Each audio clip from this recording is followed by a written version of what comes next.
सारी दुनिया सुख के लिए कर्म करती है, पर होता क्या है? सारा संसार चाहता है मुझे सुख मिल जाए, मुझे सुख मिल जाए, पर सुख की कोई संभावना नहीं। सारी दुनिया भाग रही है सुख के लिए, सुख के लिए। आपका सुख के पीछे भागना ही दुख है, लोग समझते नहीं। लोगों को लगता है पैसा मिल जाएगा तो सुख मिल जाएगा, लोगों को लगता है ये वस्तु मिल जाएगी तो सुख मिल जाएगा। अरे भाई, पागलों की तरह व्यवहार ना करो। मुझे एक बात बताओ, एक जंगल में एक हड्डी पड़ी थी। एक कुत्ते ने उस हड्डी को देखा और कुत्ता उस हड्डी को मुंह पे दबाकर भागा।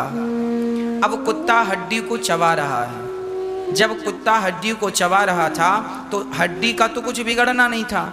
चबाते चबाते कुत्ते के मसूड़े छिल गए। जब मसूड़े छिले तो उसका ही रक्त निकला, कुत्ते का रक्त निकला और हड्डी पे लग रहा है, और कुत्ता हड्डी के उस रक्त को चाट रहा है। तो कुत्ते को लग रहा है कि ये रक्त, ये खून हड्डी से निकल रहा है।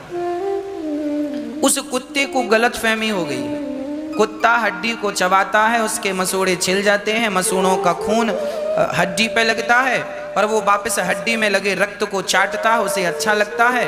वो ये भूल जाता है कि ये लहू, ये रक्त मेरा ही है। उसे लगता है ये तो हड्डी से निकल रहा है।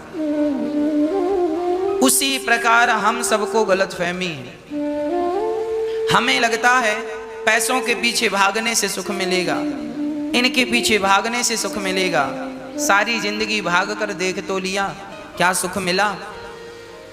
जो व्यक्ति विषयों की तरफ भाग रहा है, स्त्री और पुरुष की तरफ भाग रहे हैं, धन दौलत पद प्रतिष्ठा की तरफ भाग रहे हैं, जो व्यक्ति इनकी तरफ भागेगा वह दुखी होगा ही होगा, होगा होगा होगा।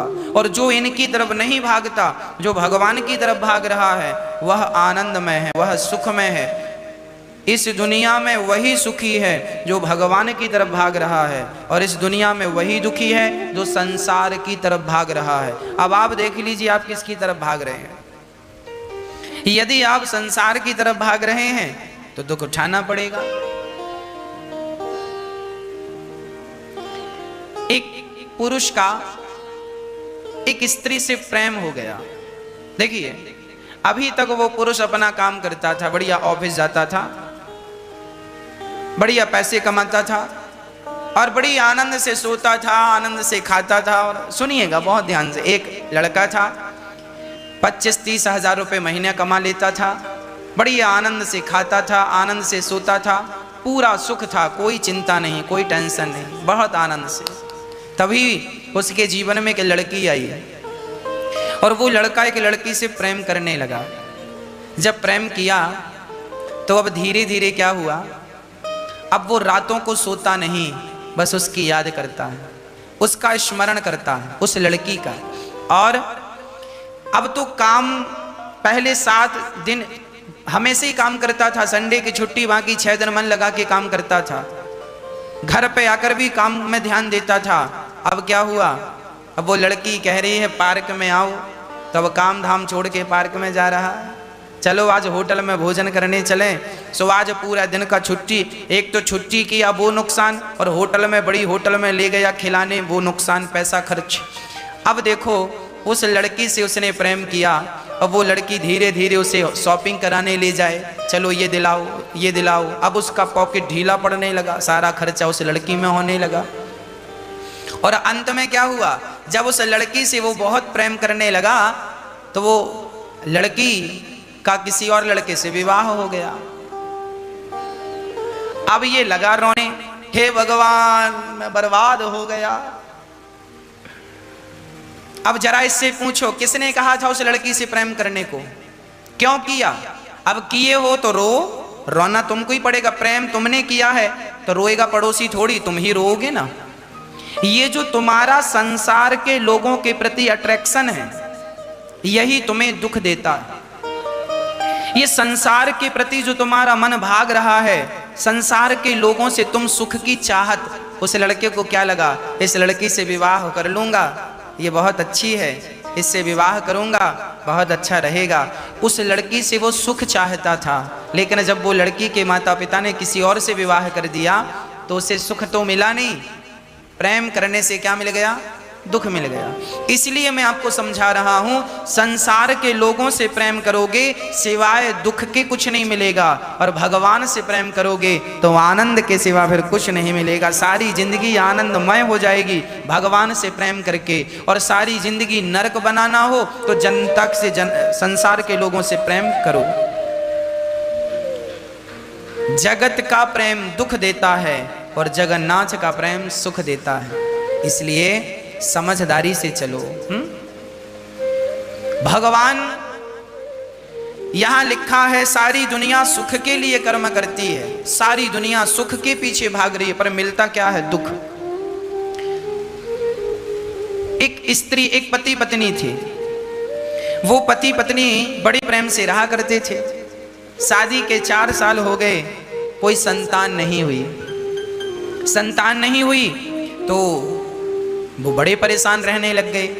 अभी देखो दोनों पति पत्नी हैं, आनंद से खा रहे हैं, बढ़िया 2 पैसे आ भी रहे हैं, कमाओ खाओ मौज करो, भगवान का चिंतन करो, पर उनका मन नहीं लग रहा है। अब उनको लगने लगा एक बेटा होता। तो दोनों पति पत्नी ने डॉक्टर को चेकअप कराया, साहब बच्चा क्यों नहीं हो रहा है? डॉक्टर ने कहा थोड़ी सी कमी है, जरा सी दवाई खा लेना ठीक हो जाएगा। डॉक्टर ने दवाई दी, कुछ समय बाद वो स्त्री गर्भवती हुई और समय आया तो सुंदर सा एक बच्चा हुआ, बेटा हुआ। आहा हा, अब तो घर में खूब खुशियां मनाई गई, लड्डू बांटे गए, वो नाच गाना चल रहा, बधाई हो बेटा हुआ, खूब मौज से मजा आ रहा, बेटा हुआ बेटा। अच्छा, अब बच्चा हो गया ना, अभी ये लोग बहुत सुखी थे कि कोई टेंशन नहीं। अब इन्होंने बच्चा क्यों किया है? बच्चा इसलिए किया ताकि इन्हें सुख मिले। चलो देखते हैं।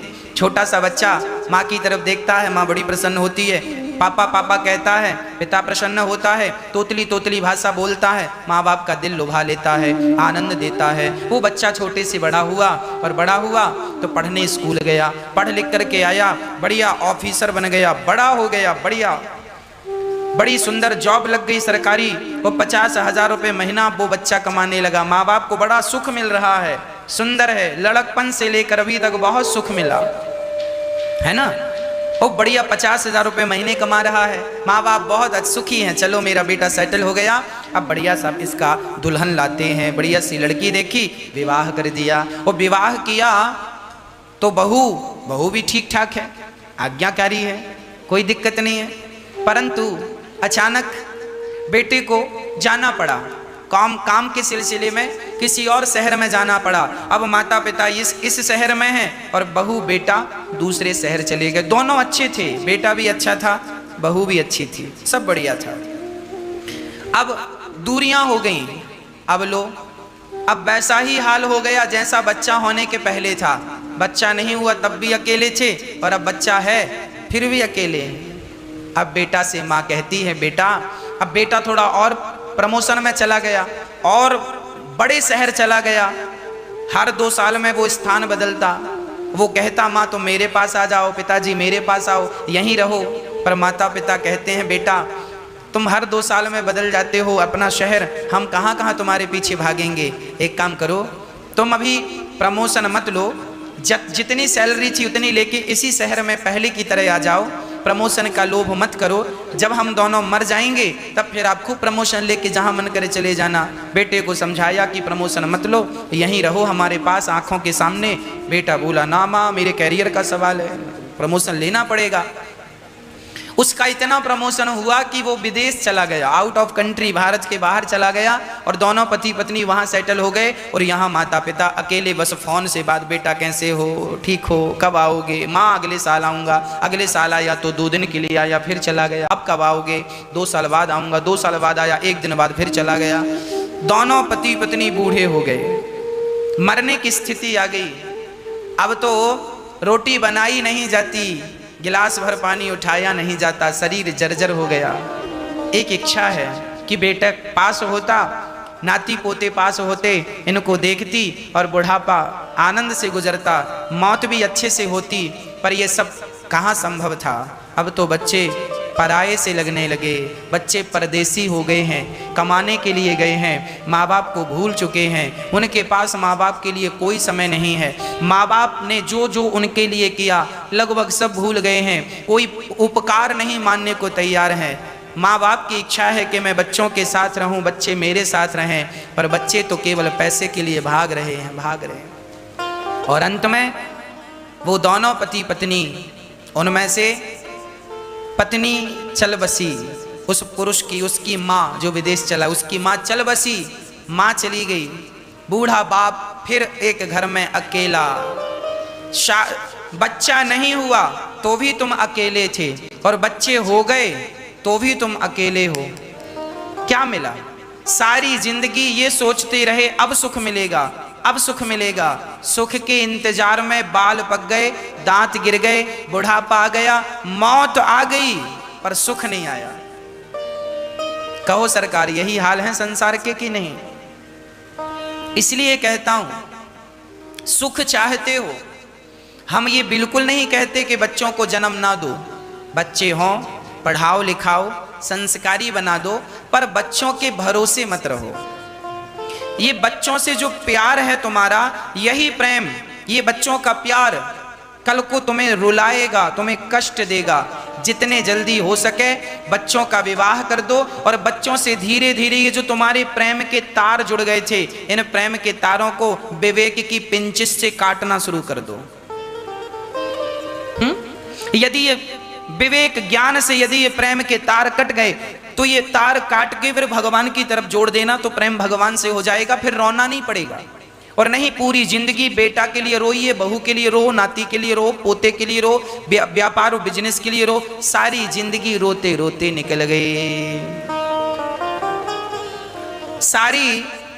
सारी जिंदगी व्यक्ति केवल रोते रोते निकाल देता है। सुख की चाहत है, अब सुख मिलेगा, अब सुख मिलेगा, पर कहां सुख मिला? हाँ, सारी जिंदगी बस निंदा चुगली, इसकी निंदा उसकी चुगली, बस। लोग अपना बहुत ज्यादा नुकसान कर रहे हैं, सुख के लिए भागते हैं, बेचारों को दुख मिलता है ना? क्यों मिलता है? कारण हमने समझाया, संसार से प्रेम करोगे तो दुख ही मिलेगा।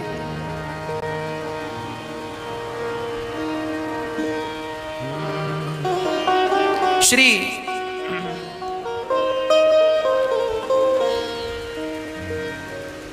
जब भगवान विदुर जी महाराज मैत्री जी से प्रश्न करते हैं, ये बताओ कि भगवान इस धरती पे अवतार क्यों लेते हैं?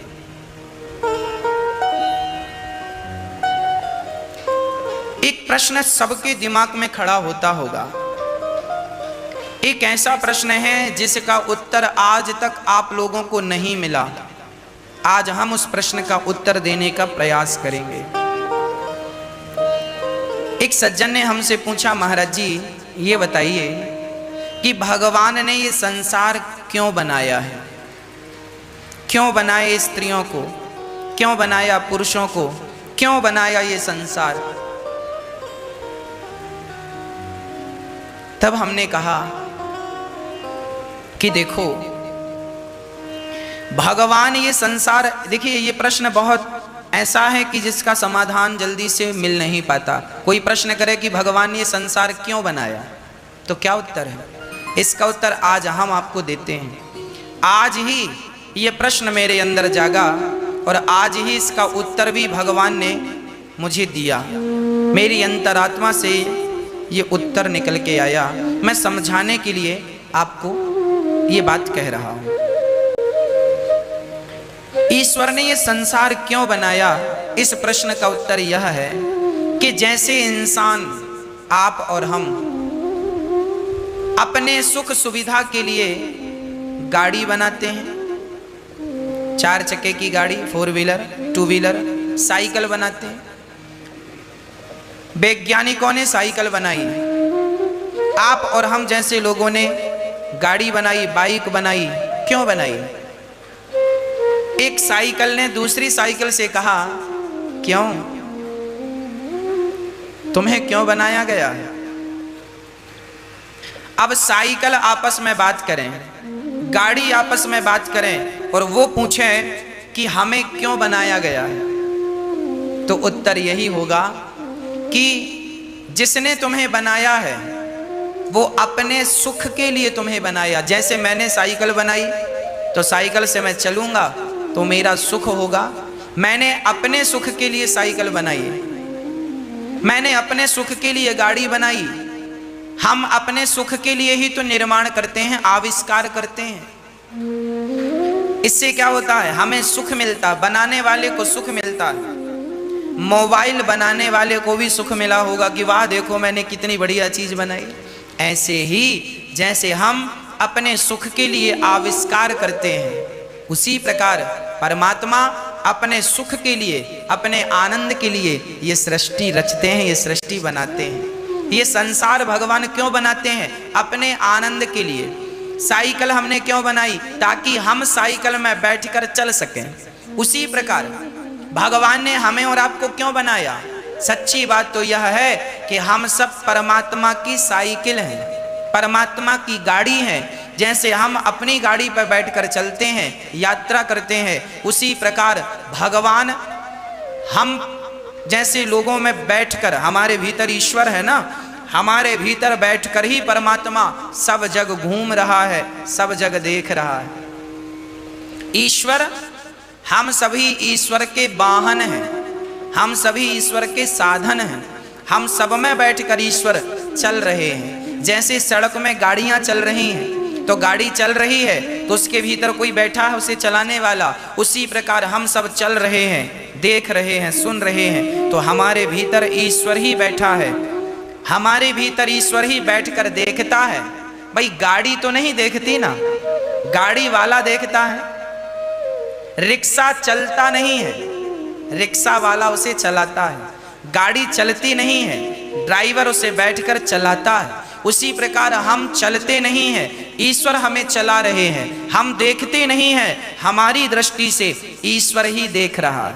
हम नहीं सुन रहे हैं, हमारे कानों से परमात्मा ही हमारे भीतर बैठकर सुन रहा है। और भोगों को हम नहीं भोग रहे हैं, ईश्वर ही हमारे अंदर बैठकर वह भोगों को भोगता हुआ आनंद ले रहा है। जैसे हम गाड़ियों में बैठकर आनंद लेते हैं, उसी तरह ईश्वर की हम गाड़ी हैं, वो हमारे भीतर बैठकर यात्रा कर रहे हैं, चल रहे हैं, देख रहे हैं, है ना। बात समझ में आई। हम ईश्वर के साधन हैं, हम केवल गाड़ी हैं। ईश्वर हमारे भीतर बैठा, वो उतर जाएगा तो ये गाड़ी कबाड़ हो जाएगी, लोग जला देंगे शमशान ले जाके। इस गाड़ी का कोई मूल्य थोड़ी है। साइकिल तो फिर भी 2000-5000 की आपको बाजार में मिल जाएगी, पर मरा हुआ शरीर कोई कहे भैया ले लो, अब तो आप कितने में खरीदोगे मरे हुए आदमी को, बताओ। ये फ्री में कोई नहीं खरीदेगा, कौन खरीदेगा। मतलब साइकिल की कीमत भी शरीर से ज्यादा है। कब तक, जब तक परमात्मा हमारे भीतर बैठा है तब तक हमारे शरीर की बहुत कीमत है। और वो परमात्मा निकला तो ये मरे हुए शरीर की कोई कीमत नहीं, इससे महंगी तो साइकिल मिल जाएगी। अर्थ यही है कि भगवान ने ये संसार इसलिए बनाया ताकि वह आनंद का, भगवान आनंद के सागर है ना, वह आनंद ले रहे हैं। जैसे एक छोटा सा बच्चा, मैं भी जब छोटा था तो मैंने भी ये खेल खेला। हमें कहीं रेत मिल जाती थी ना, रेत का ढेर मिल जाए तो हम रेत के ढेर में चले जाते, बैठ जाते और अपना पाँव आगे बढ़ाकर और पाँव अंदर करके पूरी रेत पाँव में ऐसी दबा दबा के धीरे धीरे पाँव निकालते, एक छोटा सा घर बन जाता। उस घर के साथ थोड़ा सा खेलते और जब माँ बुलाती चलो आओ तो हम अपने ही बनाए घर में लात मार के आगे बढ़ जाते थे। जैसे हम घर बनाकर अपने आनंद के लिए खेलते हैं, उसी प्रकार भगवान ये संसार अपने आनंद के लिए बनाते हैं, अपने आनंद के लिए सृष्टि रचते हैं। दूसरा कोई उपाय नहीं। उस परमात्मा को समझना है तो इस प्रकार से समझ लो, इस प्रकार से जान लो, दूसरा कोई साधन नहीं है। भक्तों, अब आप कहेंगे महाराज जी फिर भगवान ने संसार बनाया अपने आनंद के लिए, क्यों बनाया। अब देखो इसमें क्यों की फिर गुंजाइश नहीं बची। भाई हमने साइकिल बनाई, अपने आनंद के लिए बनाई, अब आपका क्यों बनाई, तो उस क्यों का भी उत्तर यही है कि आनंद के लिए बनाई। भगवान ने आनंद के लिए संसार बनाया, बात खत्म। हम सब भगवान की साइकिलें हैं, गाड़ियां हैं, हम सब भगवान के साधन हैं, तो आप साधन बन के रहो, है ना। अब समस्या ये है कि साइकिल खड़ी थी, कार खड़ी थी घर में, घर के पोर्च में, तो गाड़ी खड़ी खड़ी कहने लगी ये घर मेरा है। अब लो, उसका दिमाग खराब हो गया गाड़ी का। उसी प्रकार हमारे भीतर भी परमात्मा बैठे हैं और हम संसार में रहते रहते हमें ये लगने लगता है संसार, ये घर परिवार मेरा है। ये अज्ञानता, बस अपना सा लगता है। तुम केवल साधन हो, इतना समझो बस।